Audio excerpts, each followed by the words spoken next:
আসসালামু আলাইকুম। আজকের পর্বে আপনাদের সবাইকে ওয়েলকাম জানাচ্ছি। আজকে আপনাদেরকে তৈরি করে দেখাবো ট্রেডিশনাল চমচম মিষ্টি। আপনারা কিভাবে খুব সহজে ঘরেই একদম দোকানের মতো স্বাদে চমচম মিষ্টি তৈরি করতে পারবেন, সেটাই হচ্ছে আজকের উদ্দেশ্য। আশা করছি আপনারা ঘরে ট্রাই করবেন এবং আপনাদের কাছে ভালো লাগবে। মিষ্টি তৈরির জন্য আমি এখানে নিয়েছি ছানা। এখানে 1 কাপ পরিমাণ ছানা আছে। এখন অনেক সময় দেখা যায় যে 1.5 লিটার দুধ দিয়ে 1 কাপ ছানা হয়, আবার 1 লিটার দুধ দিয়েও হয়। তাই আমি লিকুইড দুধের পরিমাণ বললাম না, আমি জাস্ট ছানাটার পরিমাণ বললাম। এখানে আমি 1 চা চামচ সুজি নিয়েছি। সুজিটাকে ভাজতে হবে না, ভাজা ছাড়াই কাঁচা সুজিটাই আমি ব্যবহার করছি। সুজিটা অবশ্যই ব্যবহার করবেন, তাহলে মিষ্টির ভেতরে একটু গ্রেইনি টেক্সচার আসে। এছাড়া দিয়ে দিলাম 1 চা চামচ পরিমাণ ময়দা। এখন আমি এই সব কিছুকে খুব ভালোভাবে ছানার সাথে মথে নিব। মথে নেওয়াটা কিন্তু খুবই জরুরি, এতে করে ছানার যে ছোট ছোট গুটি আছে সেটা ভেঙে যাবে, আর সেই সাথে ছানাটা মসৃণ হবে। আপনি যত মসৃণ করে ছানাটাকে মাখাবেন, মিষ্টিটা কিন্তু ততটাই সুন্দর হবে।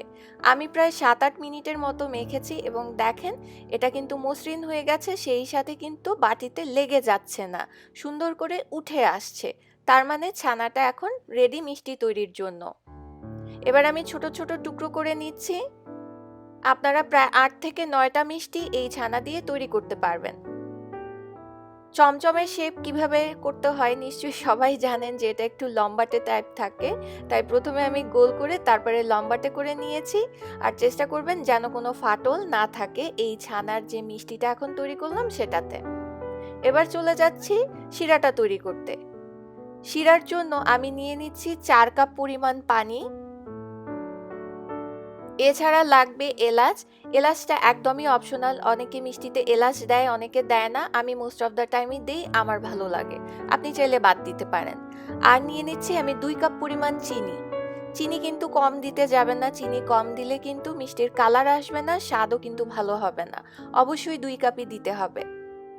এছাড়া দিচ্ছি লেবুর রস, এই ধরেন আধা চা চামচের মতো দিলাম। লেবুর রসটা দিলে চিনিতে যদি কোনো ময়লা থাকে, অনেক সময় দেখা যায় শিরা তৈরি করলে ওপরে সেই ময়লাটা ফেনার মতো ভেসে ওঠে, সেই ময়লাটা এই লেবুর রসের কারণে কেটে চলে যাবে। আর সেই সাথে শিরাটা যখন মিষ্টি হয়ে যাওয়ার পরে একদম ঘন হবে, সেই শিরাটাকে জমিয়ে ফেলবে না লেবুর রসটা। এবার এর মধ্যে যখন একটা বলক চলে আসবে তখন মিষ্টিগুলোকে দিয়ে দিতে হবে। প্রথম বলকেই কিন্তু মিষ্টিগুলো ছেড়ে দিবেন। এবার চুলার আঁচটাকে মিডিয়াম করে দিয়ে ঢাকনা দিয়ে ঢেকে দিচ্ছি 15 মিনিটের জন্য।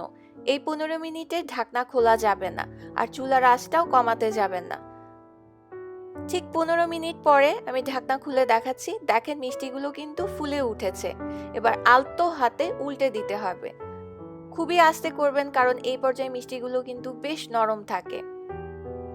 উল্টে দেওয়ার পরে দিয়ে দিচ্ছি 1 কাপ পরিমাণ ফুটন্ত গরম পানি। এবার আমি ঢাকনা দিয়ে ঢেকে দিচ্ছি এবং চুলার আঁচটাকে মিডিয়ামে রেখে জাল করব 2 ঘন্টা, এবং ওই 2 ঘন্টায় আমি আরও একবার 1 ঘন্টা পরে 1 কাপ পরিমাণ পানি দিয়েছিলাম। ঠিক 2 ঘন্টা পরে মিষ্টিটা এইরকম পর্যায়ে এসেছে। এবার আমি আরও 1 কাপ পরিমাণ পানি দিলাম। এভাবে করে মোট 3 ঘন্টা আমি জাল করেছি, এবং 3 ঘন্টায় প্রতি 1 ঘন্টা পর পরে আমি 1 কাপ পরিমাণ গরম পানি ব্যবহার করেছি। এবং দেখেন 3 ঘন্টা পরে মিষ্টির চেহারাটা কত সুন্দর হয়েছে, ঠিক যেন পোড়া বাড়ির সেই চমচমের মতো, তাই না? কোনো রকম আর্টিফিশিয়াল কালার কিংবা চিনির ক্যারামেলও ব্যবহার করতে হয়নি। জাস্ট যে পদ্ধতিটা দেখালাম সেভাবে আপনারা করবেন, দেখবেন আপনাদের মিষ্টিটাও অনেক সুন্দর হবে। এরপরে চাইলে একটু মাওয়ায় গড়িয়ে নিতে পারেন। মিষ্টির ভেতরের টেক্সচারটা দেখাচ্ছি, এই যে দেখেন, ঠিক সেই রকমই গ্রেইনি যেরকমটা দোকানে পাওয়া যায়, আর একটু ডেন্স। চমচম কিন্তু খুব বেশি নরম তুলতুলে হয় না, সেটা নিশ্চয়ই সবাই জানেন। আশা করছি এভাবে চমচম মিষ্টি তো তৈরি করবেন এবং আপনাদের কাছে ভালো লাগবে। সবাই খুব ভালো থাকবেন। আজকের এখানেই বিদায় নিব। আরও নতুন নতুন রেসিপি দেখার জন্য চ্যানেলটা সাবস্ক্রাইব করে সাথেই থাকবেন। আল্লাহ হাফেজ। আল্লাহ হাফেজ।